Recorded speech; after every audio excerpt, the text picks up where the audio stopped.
कि हमें देश के किसानों की जो खेती की लागत है उसे कम करना है। खेती की लागत, बिजली उसमें एक बहुत महत्वपूर्ण भाग होता है, उसे कम करने का हम लोगों ने प्रयास किया है और उसके लिए पूर्ण रूप से हमारे यशस्वी मुख्यमंत्री माननीय योगी आदित्यनाथ जी को इसका श्रेय जाता है। मैं चाहूंगा कि सभी किसान भाई माननीय मुख्यमंत्री जी को इसके लिए अभिवादन दें, अभिनंदन करें। दूसरी बात, माननीय प्रधानमंत्री जी ने कहा था कि यह करते हुए उनकी इनपुट कॉस्ट को, उनकी जो लागत है उसे कम करते हुए हम किसानों की आय को, इनकम को 2 गुना करना चाहते हैं। लोगों को उन बातों पर भी विश्वास नहीं हो रहा था, लेकिन अब किसी को ये देखना हो कि किस प्रकार से माननीय प्रधानमंत्री जी द्वारा दिए हुए उस संकल्प पर,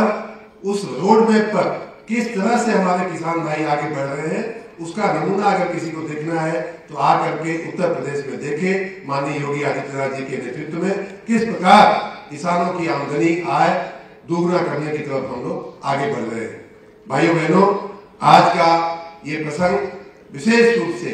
आपको उन्हीं 2 संकल्पों के कार्यान्वयन की दृष्टि से जो भारतीय जनता पार्टी ने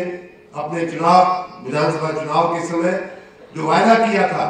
उस संकल्प को, उस वायदे को पूरा करने का आज दिन है। मैं एक बार फिर से आप चाहूंगा कि आप सभी माननीय मुख्यमंत्री जी को इस बात के लिए बधाई दें। आप सभी को 1 अप्रैल 2023 से बिजली के बिल न देने पड़े, संपूर्ण रूप से उस पर माफी आवे, उसके लिए पूरा व्यवस्था हो गई है। मंत्रिमंडल ने मंजूरी दे दिया, हमारे विभाग ने उसके लिए शासनादेश भी कर दिया और बहुत शीघ्र हम उसका पूरा रोड मैप कहाँ अप्लाई करना है, कितने दिन तक आपको एप्लीकेशन कर सकते हैं, इन सारी बातों के लिए हम जून तक का आपको पूरा पर्याप्त समय भी देंगे। बीच में चुनाव का समय रहेगा, उस समय भी उसको पार करके भी हम आपको पूरा पर्याप्त समय दे करके ये आपको पूरी छूट देने की हम कोशिश करेंगे। भाइयों बहनों, आप सबको मालूम है कि बिजली का व्यवस्थापन, देखिए ये ऐसे ही नहीं संभव हुआ है। ये संभव तब हुआ है जब हमने बिजली की पूरी व्यवस्था को चुस्त दुरुस्त करते हुए उसमें जो लीकेजेस थे, उसमें जो लॉसेस थे, उनको कम करने का कोशिश किया और फिर माननीय मुख्यमंत्री जी, माननीय वित्त मंत्री जी ने खुश होकर के आपको जितना वादा किया था उससे भी ज्यादा, एक चीज और मैं बताऊं आपको जो इसमें दिया गया है, 1 अप्रैल 2023 से तो आपका बिल माफ हो ही रहा है, लेकिन उसके पहले का अगर 10-20, मैंने देखा अभी जो OTS हम लोग लेके के आए थे तो 10-10 साल, 20-20 साल पुराने केस भी निकल करके आते थे, किसानों के भी, तमाम आपराधिक मामले भी, उसमें भी एक बार फिर से आपको OTS देने की भी एक बार हम लोग इस बार फिर से इसी योजना के अंश में, और उस OTS में आपकी जानकारी के लिए पूरा का पूरा ब्याज, पूरा का पूरा अधिभार जो है माफ करने की हम लोगों ने व्यवस्था किया हुआ है। कुल मूलधन खाली आपसे लिया जाए। तो इस प्रकार किसानों के हित में भारतीय जनता पार्टी की सरकार, माननीय योगी आदित्यनाथ जी की सरकार पूरी तरह से सजग रह करके, प्रतिबद्ध होकर के आपके हित में काम कर रही है। भाइयों बहनों, आपको एक चीज और बताऊं कि इस सरकार ने, माननीय योगी जी की सरकार ने बिजली के क्षेत्र में, लोगों को बिजली के क्षेत्र में आराम देने के लिए, लोगों को बिजली मुहैया कराने के लिए जो भगीरथ कार्य किया है, उसकी पूरी देश में चर्चा है। आप सबको मालूम होगा कि बहुत से लाखों मजरे ऐसे थे जो 2017 के पहले विद्युत बिजली का उन्होंने नामो निशान नहीं देखा था, उन्होंने दर्शन तक नहीं किया था बिजली का क्या होती है, कैसे बल्ब जलता है। ऐसे 1,21,000 मजरों का विद्युतीकरण माननीय योगी आदित्यनाथ जी की सरकार ने, इस सरकार ने किया। और ऐसे मजरों का विद्युतीकरण करते हुए जो लोग, जिन लोगों के घरों में, जिन झुपड़ियों में, जिन टूटे फूटे मकानों में बिजली नहीं थी, ऐसे लगभग 1.5 करोड़ कनेक्शन जो है गरीब लोगों को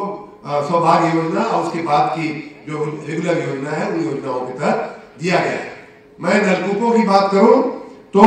13 लाख लगभग नलकूप कनेक्शन थे और उसमें हम लोगों ने पिछले माननीय योगी आदित्यनाथ जी के नेतृत्व में मात्र पिछले 2 वर्ष की मैं बात कर रहा हूं तो लगभग 1.25 लाख निजी नलकूपों के कनेक्शन आप लोगों को दिए गए। इतना ही नहीं, लगभग 32 लाख कनेक्शन जो है सामान्य रूप से सामान्य लोग 10% कनेक्ट, जो 70 साल में जितने कनेक्शन हुए थे उसका 10% कनेक्शन माननीय योगी आदित्यनाथ जी के नेतृत्व में पिछले 2 साल में हम लोगों ने दिया है। 3.25 करोड़ कनेक्शन जो है कुल होते हैं उत्तर प्रदेश में, और उसमें से 32.5 लाख कनेक्शन मात्र 2 वर्षों में यहाँ दिए गए हैं। उसी इतना ही नहीं,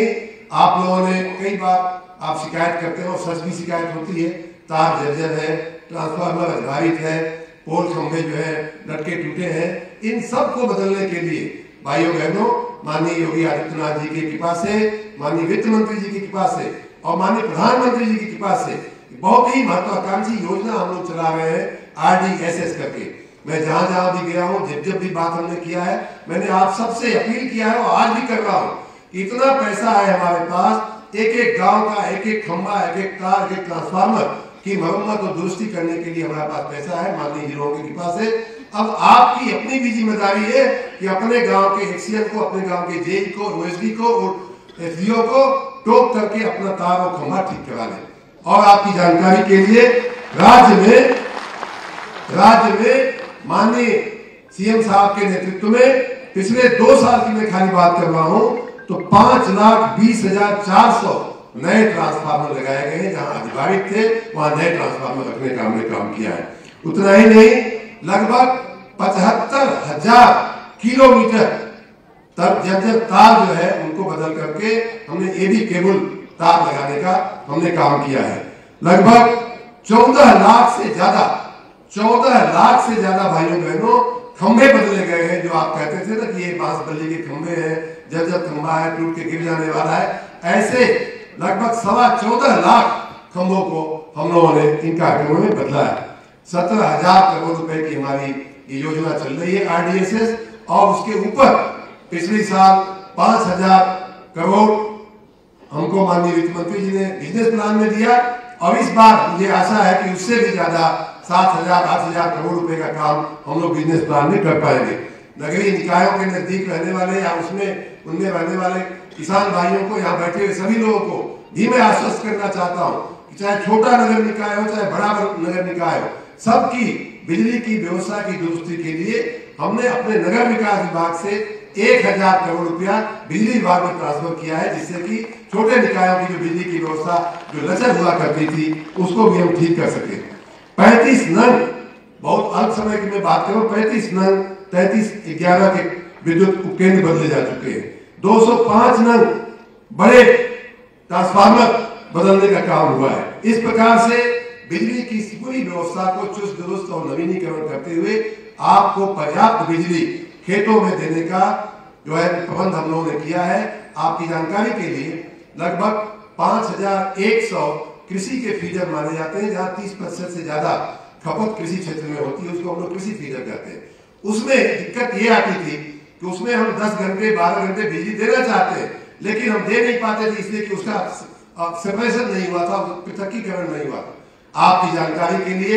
5,100 ऐसे कृषि फीडरों में से लगभग 3,000 फीडर को हम अलग करने के लिए आगे बढ़ चुके हैं, और आने वाले 2-3 महीनों में हम लोग लगभग 3,000 का 4,000 फीडर अलग करके आपको निरंतर जितना बिजली आपको खेती के लिए चाहिए उतना देने की स्थिति में हम लोग आ जाएंगे। किसानों की अभी माननीय मुख्यमंत्री जी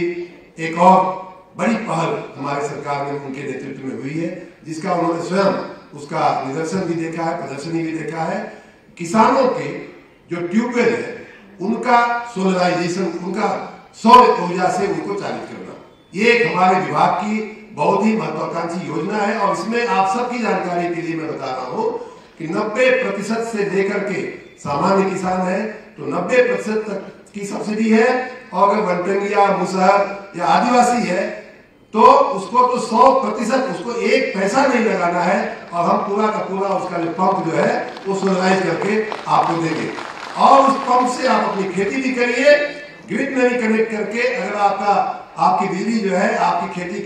की जरूरत से ज्यादा अगर आप उत्पन्न करते हैं तो उसको आप ग्रिड में बेच करके उसे जिस तरह से आप गाय के दूध से पैसा कमाते हैं, भैंस के दूध से पैसा कमाते हैं, खेत की फसल से आप पैसा कमाते हैं, खेत की सब्जी से पैसा कमाते हैं, वैसे ही मित्रों अपने पंप, पानी का जो पंप है उसे सोलराइज करके उस सोलर पंप से भी आप पैसा कमा सकते हैं। आपकी आमदनी बढ़ाने का ये भी एक तरीका हो सकता है। आपको मैंने बताया कि बिजली की कमी न हो, एक बड़ा माहौल बीच में बनाया जा रहा था विरोधियों द्वारा, बिजली नहीं है, बिजली के लिए आपने क्या किया। मैं आप सबकी जानकारी के लिए कहना चाहूंगा, भारत सरकार के ऊर्जा मंत्री जी ने दिसंबर में, जो दिसंबर गया है 2023 का, उसमें संसद में अपने एक जवाब में उन्होंने एक फिगर बताया था, पूरे देश का फिगर बताया था, और उस फिगर में ये निकल के आया, उन्होंने कहा कि इस साल सबसे जो ज्यादा डिमांड मीट करने वाला, सबसे ज्यादा डिमांड को विद्युत सप्लाई करने वाला अगर देश में कोई राज्य है तो कौन है? उत्तर प्रदेश। उत्तर प्रदेश जो है सबसे ज्यादा डिमांड मीट करने वाला। दूसरे नंबर पर महाराष्ट्र, जो सामान्य रूप से पहले हुआ करता था, अब दूसरे नंबर पर जा चुका है। इतना ही नहीं, मैं आपको बताऊं कि आपके ऊर्जा की जरूरतों को पूरा करने के लिए माननीय मुख्यमंत्री जी ने रात दिन हम लोगों को मार्गदर्शन दिया है, रात दिन हम लोगों की मॉनिटरिंग किया है, और उसके फलस्वरूप जो पावर प्लांट वर्षों से लटके पड़े हुए थे, आज तो उन्होंने कहा कि आज किसानों का कार्यक्रम है तो आज उसमें आप मिक्स मत करिए, अभी संभवतः आने वाले कुछ ही दिनों में हम ऐसे तमाम हम अपनी प्रोजेक्ट्स का अनावरण, लोकार्पण उनके वरद हस्तों से कराएंगे। लेकिन खाली जानकारी के लिए आपको मैं बता दूं कि इस राज्य में 1320 मेगावाट के 660 के 2 पावर प्लांट बनकर के तैयार है। माननीय मुख्यमंत्री जी के लोकार्पण की हम लोग तारीख मैं आपकी तरफ से निवेदित कर देता हूं। उसी प्रकार एनटीपीसी की सहायता से ग्लोबल इन्वेस्टर समिट जो हुई थी, उसमें 800 के दो प्लांट जो है अनपरा में लगाने का, 800 मेगावाट के 2 प्लांट ओबरा में लगाने का